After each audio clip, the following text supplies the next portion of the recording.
Hello guys, welcome to our channel SD के classes में उज्जवल स्वागत करता हूं आप लोगों का एसडी के प्राप्ति की एक और नई क्लास में। आज की क्लास में हम कुछ इंपॉर्टेंट क्वेश्चन करेंगे जो प्रीवियस ईयर में एससी या फिर जीडी के एग्जाम में पूछे गए हैं। ठीक है, तो शुरू करते हैं आज की अपनी क्लास। कुछ क्वेश्चन, इंपॉर्टेंट क्वेश्चन। तो पहला क्वेश्चन है आज का हमारा, खालसा पंथ की स्थापना किसने की थी। ठीक है, जो हमारे क्वेश्चन है वो बार बार रिपीट होते रहते हैं एग्जाम में। ठीक, तो जो हम क्वेश्चन करते हैं उसमें भी कुछ क्वेश्चन रिपीट होते हैं, तो ध्यान से पढ़िएगा। और जिन क्वेश्चंस के आंसर आपको पता है वो पहले से लिखिएगा वीडियो पॉज करके। ठीक, तो चलते हैं, शुरू करते हैं अपना पहला क्वेश्चन आज का। खालसा पंथ की स्थापना किसने की थी। तो गुरु गोविंद सिंह ने खालसा संघ की स्थापना करी थी। उसके बाद फोर्ट विलियम कॉलेज की स्थापना किसने की थी। तो लॉर्ड वेलेजली ने। किसने? लॉर्ड वेलेजली ने इस कॉलेज की स्थापना करी थी। उसके बाद भारत में पहली बार सार्वजनिक निर्माण विभाग की स्थापना किसने की। तो लॉर्ड डलहौजी ने। किसने? लॉर्ड डलहौजी ने भारत में पहली बार किसकी स्थापना करी? सार्वजनिक निर्माण विभाग की स्थापना। ठीक, आई होप क्वेश्चन समझ में आ रहे होंगे आपको। ठीक है, और साथ साथ अपनी कॉपी में भी लिखते रहिएगा। आगे, वायुमंडल की सबसे निचली सतह कौन को क्या कहते हैं। तो शोभ मंडल कहते हैं। क्या कहते हैं? शोभ मंडल। भारत की पहली महिला राष्ट्रपति प्रतिभा पाटिल। पृथ्वी तल पर कितने प्रतिशत भाग पर महाद्वीप का विस्तार भूभाग पाया जाता है। तो 29.2%। कितना? 29.2% पर क्या पाया जाता है? भूभाग पाया जाता है। किसे सितारों या किसे सितार और तबले का जनक माना जाता है। तो अमीर खुसरो को। किसको? अमीर खुसरो का सितार और किसका? तबले का जनक माना जाता है। अगला, सिंधु घाटी की सभ्यता में एक बड़ा स्नान घर कहाँ मिला। तो मोहनजोदाड़ो में एक बड़ा सा स्नान घर मिला था जब हिंदू सभ्यता यहाँ पे चल रही थी।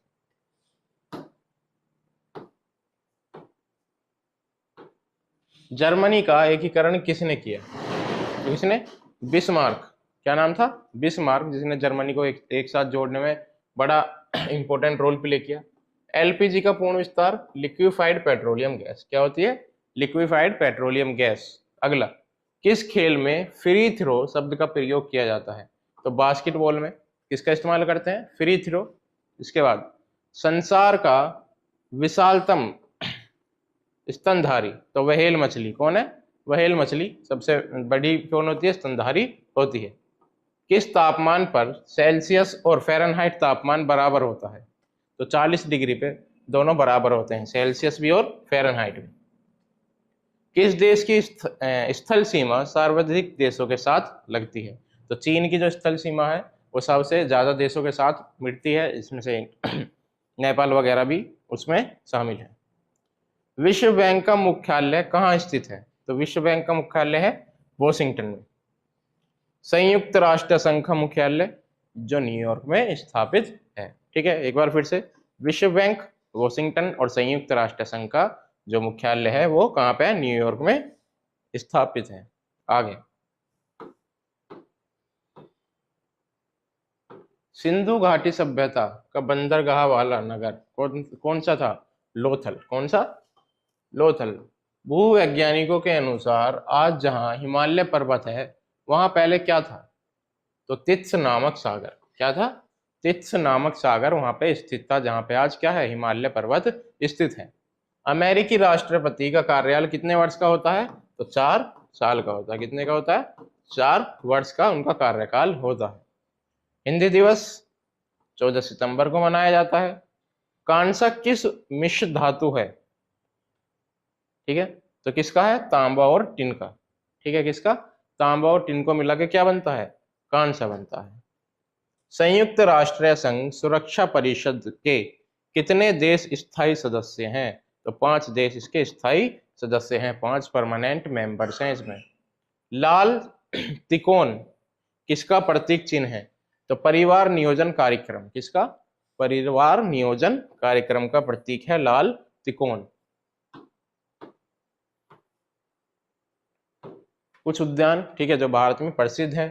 तो सबसे पहले राजस्थान का देख लेते हैं। राजस्थान में कौन कौन से हैं? केवला देवी राष्ट्रीय उद्यान। कौन सा? केवला देवी राष्ट्रीय उद्यान। रणथंभौर राष्ट्रीय पार्क। सरिस्का राष्ट्रीय उद्यान, डेजर्ट राष्ट्रीय पार्क। ठीक है, ये सब कहाँ पे ही है? राजस्थान में ही स्थित है। ठीक, आगे दर्रा राष्ट्रीय पार्क, घना पक्षी राष्ट्रीय पार्क, केवला देवी राष्ट्रीय पार्क, ताल छापर अभ्यारण्य और mount Abu wild life sanctuary. ठीक है, ये सारी की सारी कहाँ पे स्थित है? राजस्थान में स्थित है। ठीक है, आगे दूसरा राज्य देखते हैं। मध्य प्रदेश में कौन कौन से उद्यान है? तो पहला कान्हैया राष्ट्रीय पार्क, पेंच राष्ट्रीय पार्क, पन्ना राष्ट्रीय पार्क, सतपुड़ा राष्ट्रीय पार्क, वन विभाग पार्क। ठीक है, उसके बाद रुद्र सागर झील राष्ट्रीय park, Bandhavgarh national park, Sanjay national park, Madhav राष्ट्रीय पार्क, कूनो नेशनल पार्क और मांडला पॉइंट प्लांट फैमिली फोसिल राष्ट्रीय पार्क। ठीक है, ये सारे स्थित है कहाँ पे? मध्य प्रदेश में। ठीक है, इनको आप अपनी कॉपी में उतारिए क्योंकि ये इंपॉर्टेंट होते हैं, एग्जाम में पूछ ले जाते हैं एमसीक्यू की फॉर्म में कि कौन सा पार्क कहाँ पे स्थित है, फिर मध्य प्रदेश के कुछ उद्यानों के नाम बताएं। ठीक, अरुणाचल प्रदेश नामदफा राष्ट्रीय पार्क। कौन सा? नामदफा राष्ट्रीय पार्क। हरियाणा सुल्तानपुर राष्ट्रीय पार्क और कलेश्वर राष्ट्रीय पार्क। उत्तर प्रदेश में दुधवा राष्ट्रीय पार्क और चंद्रप्रभा वन्यजीव राष्ट्रीय पार्क। ठीक है, या विहार, वन्य जीव विहार। ठीक है, ये उत्तर प्रदेश के हैं दो जो फेमस है। झारखंड बेतला राष्ट्रीय पार्क, हजारीबाग राष्ट्रीय पार्क और धीमा राष्ट्रीय पार्क। ये तीनों झारखंड से संबंधित हैं। मणिपुर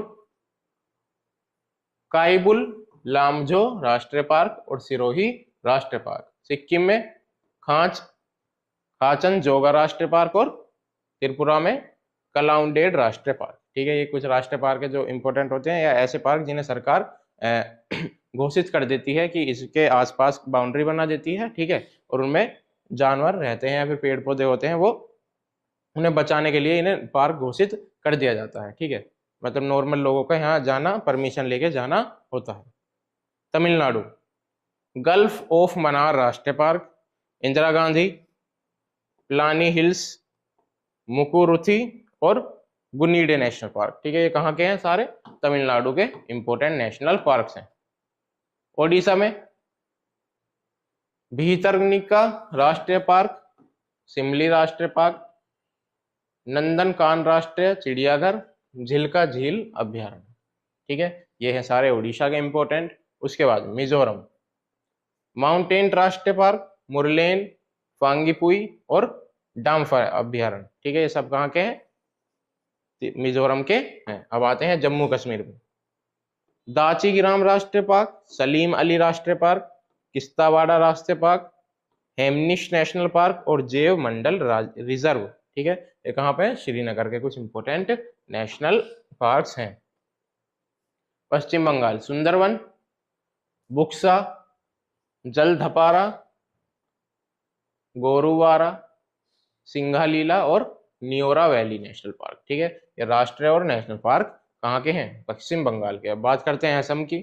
मानस राष्ट्रीय पार्क, काजीरंगा, नामेरी, राजीव गांधी और डिब्रूगढ़ शेखलोवाल राष्ट्रीय पार्क। ठीक, उसके बाद आंध्र प्रदेश कसरू बहुनंदा रेड्डी नेशनल पार्क, इंदिरा गांधी प्रणाली विज्ञान पार्क और मरुगा। ठीक, ये कुछ इंपॉर्टेंट है कहाँ के? आंध्र प्रदेश के। महत्वपूर्ण नारे जो हमारे मतलब प्रसिद्ध लोगों ने दिए हैं। सबसे पहले जय जवान जय किसान का नारा दिया था लाल बहादुर शास्त्री ने। करो या मरो महात्मा गांधी। जय हिंद का नारा सुभाष चंद्र बोस ने दिया था जब वो अपनी सेना तैयार कर रहे थे। पूर्व स्वराज जवाहरलाल नेहरू। हिंदी हिंदू हिंदुस्तान, ये किसने दिया था? भारतेंदु हरीश चंद्र ने। कौन सा? हिंदी हिंदू हिंदुस्तान। उसके बाद वेदों की ओर लौटो दयानंद सरस्वती। साइमन कमीशन वापस जाओ लाला लाजपत राय। ठीक है, इसके बाद जनगण मन रविंद्रनाथ टैगोर ने। साम्राज्य का नाश हो भगत सिंह। ठीक है, या साम्राज्यवाद का नाश हो। उसके बाद भारत छोड़ो महात्मा गांधी। सारे जहां से अच्छा हिंदुस्तान हमारा, ये कहा था इकबाल ने। दिल्ली चलो, सुभाष चंद्र बोस। तुम मुझे खून दो मैं तुम्हें आजादी दूंगा, ये भी सुभाष चंद्र बोस। जय जगत, विनोबा भावे। किसने कहा था? विनोबा भावे ने। कर मत दो, सरदार वल्लभ भाई पटेल। संपूर्ण क्रांति, Jayaprakash Narayan. Who lives if India dies, ठीक है, ये किसने कहा था? जवाहरलाल नेहरू ने। वंदे मातरम, बंकिम चंद्र चटर्जी। आराम हराम है, जवाहरलाल नेहरू। उसके बाद स्वराज हमारा जन्मसिद्ध अधिकार है, ये कहा था बाल गंगाधर तिलक ने। किसने कहा था? बाल गंगाधर तिलक। सरफरोशी की तमन्ना अब हमारे दिल में है, ये राम प्रसाद बिस्मिल। इंकलाब जिंदाबाद, भगत सिंह। मारो फिरंगी को, मंगल पांडे, ठीक है। इसके बाद हे राम, महात्मा गांधी। और विजय विश्व तिरंगा प्यारा, क्या? विजय विश्व तिरंगा प्यारा, श्यामलाल गुप्ता पार्षद, ठीक है। इन्होंने ये वाली बात या फिर ये वाला नारा दिया था ताकि आजादी के समय पे लोगों को प्रेरित कर सके, ठीक। इसके बाद कुछ महत्वपूर्ण युद्ध जो लड़े गए हैं देशों के बीच में। सबसे पहला भारत और पाक, ये लड़ा गया था 1965 में, भारत और पाकिस्तान के बीच, जिसमें पाकिस्तान की हार हुई। भारत पाकिस्तान के बीच शिमला समझौता हुआ। इस युद्ध के बाद कौन से समझौता हुआ? शिमला समझौता इस युद्ध के बाद भारत और पाकिस्तान के बीच में हुआ। हाइड्रेस पीच का युद्ध, ये किसके हुआ? ये 326 ईस्वी पूर्व हुआ। सिकंदर और पंजाब के राजा पोरस के बीच हुआ, जिसमें सिकंदर की विजय हुई। कौन जीता था इसमें? सिकंदर जीता था। सिंध की लड़ाई 1712 ईस्वी में किस किस के बीच? मोहम्मद कासिम ने अरबों की सत्ता स्थापित की। किसने? मोहम्मद कासिम ने इसमें अरबों की जो सत्ता थी उसको पा लिया या फिर जीत लिया। तराइन का प्रथम युद्ध 1191 ईस्वी में मोहम्मद गोरी और पृथ्वीराज चौहान के बीच हुआ, जिसमें चौहान की विजय हुई। इसके बाद तराइन का द्वितीय युद्ध, second battle of Tarain, Mohammad Ghori और पृथ्वीराज चौहान, जिसमें मोहम्मद गोरी की विजय हुई, ठीक है। इसमें कौन जीता? मोहम्मद गोरी जीत गया।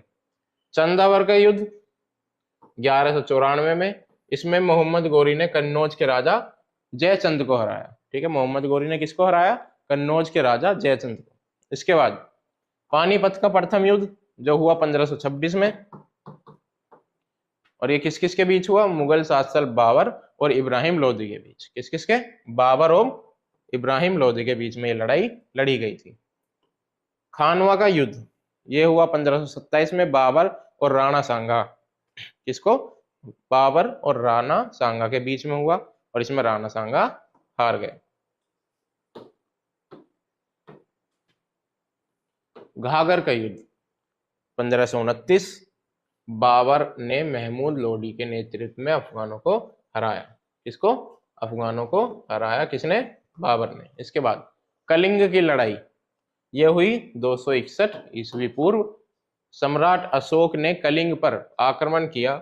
युद्ध के रक्तपात को देखकर उन्होंने युद्ध न करने की कसम खाई। यही वह युद्ध था जिसके बाद अशोक ने कसम खाई कि वो आगे युद्ध नहीं करेंगे। जितने लोगों की उसमें जान गई, जितना खून उसमें बहा। कन्नौज बिलग्राम का युद्ध 1540 ईस्वी, एक बार फिर से शेरशाह सूरी ने हुमायूं को हराया व भारत छोड़ने पर मजबूर किया। किसने? शेरशाह सूरी ने हुमायूं को हराया था इस युद्ध में। पानीपत का युद्ध 1556, अकबर और हेमू के बीच, ठीक।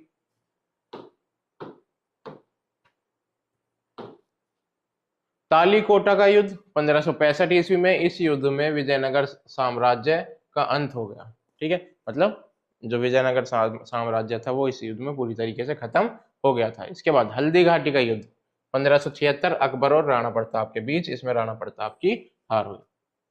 प्लासी का युद्ध 1757, अंग्रेजों और सिराउद्दीन दौला के बीच, जिसमें अंग्रेजों की विजय हुई और भारत में अंग्रेज शासन की नींव पड़ी, ठीक है। बंगाल में जहां से भारत की मैंने जहां पे अंग्रेजों ने भारत में अपनी नींव डाली। वांडी वाश का युद्ध 1760 में, अंग्रेजों और फ्रांसीसियों के बीच, जिसमें फ्रांसीसियों की हार हुई और उन्हें भारत छोड़ने में मजबूर होना पड़ा। पानीपत का तीसरा युद्ध 1761, अहमद शाह अब्दाली और मराठों के बीच, जिसमें फ्रांसीसियों की हार हुई। ठीक है, मतलब अहमद शाह अब्दाली हारे। उसके बाद बक्सर का युद्ध 1764, अंग्रेजों और शुजाउद्दौल मीर कासिम एवं शाह आलम दूते की संयुक्त सेना के बीच, जिसमें अंग्रेजों की विजय हुई। ठीक है, ये तीनों ही थे इसमें, शुजाउद्दौला, मीर कासिम और शाह आलम, इन तीनों की सेनाओं को अंग्रेजों ने हराया था, किसमें? बक्सर के युद्ध में। इसके बाद फर्स्ट आंग्ल मैसूर युद्ध, हैदर अली और अंग्रेजों के बीच, जिसमें अंग्रेज हार गए। ठीक, ये कब से कब तक हुआ? 1767 से 1779 तक, 69 तक। इसके बाद सेकंड आंग्ल मैसूर युद्ध 1780-84 तक, हैदर अली और अंग्रेजों के बीच, जो अणिवृत्त छूटा। थर्ड आंग्ल मैसूर युद्ध 1790 से 1792 के बीच, टीपू सुल्तान और अंग्रेजों के बीच लड़ाई संधि के द्वारा समाप्त हुई। किसके द्वारा? संधि के द्वारा समाप्त हुई। फोर्थ एंग्लो मैसूर वॉर 1997 से 99 तक, टीपू सुल्तान और अंग्रेजों के बीच टीपू की हार हुई और मैसूर शांति का पतन हुआ। ठीक है, जो यहाँ पे शांति स्थापित करी गई थी उसे खारिज कर दिया गया। चिलियान वाला युद्ध 1849, ईस्ट इंडिया कंपनी और सिखों के बीच हुआ, जिसमें सिखों की हार हुई। भारत चीन सीमा युद्ध 1962, चीनी सेना द्वारा भारत के सीमा क्षेत्र पर आक्रमण, कुछ दिन तक युद्ध होने के बाद एक पक्षीय युद्ध विराम की घोषणा। ठीक है, मतलब एक तरफ से युद्ध रुक गया था, भारत को अपनी सीमा में कुछ हिस्सों को छोड़ना पड़ा। ठीक, मतलब कुछ हिस्से भारत ने अपनी सीमा के गवा दिए। और यह युद्ध कब हुआ था? 1962 में। कारगिल युद्ध 1999, जम्मू एवं कश्मीर के द्रास और कारगिल क्षेत्र में पाकिस्तान घुसपैठियों के बीच। इसके बाद भारत पाक युद्ध 1971, भारत और पाकिस्तान के बीच युद्ध, जिसमें पाकिस्तान की हार हुई, फलस्वरूप बांग्लादेश अब स्वतंत्र देश बना। ठीक है, यही युद्ध था जिसमें बांग्लादेश एक अलग देश बन के उभरा। चौसा का युद्ध 1539, शेर शाह सूरी ने हुमायूं को हराया। इस युद्ध में क्या हुआ? शेर शाह सूरी ने हुमायूं को हराया था। आगे, ठीक है, तो आज की वीडियो में इतने क्वेश्चन है। आई होप आप लोगों को सारे क्वेश्चन समझ में आए होंगे। जितने भी ये क्वेश्चन थे सब इंपॉर्टेंट थे युद्ध से रिलेटेड, क्योंकि हमारे जो एग्जाम होते हैं उसमें हिस्ट्री से क्वेश्चन पूछे जाते हैं। ठीक है, तो मिलते हैं आपसे अगली वीडियो में, तब तक के लिए बाय बाय। और ध्यान रखिएगा अपना, हमारे चैनल को सब्सक्राइब करें, वीडियो को लाइक करें, कमेंट करें ज़्यादा से ज़्यादा। मिलते हैं अगली वीडियो में, तब तक के लिए बाय बाय।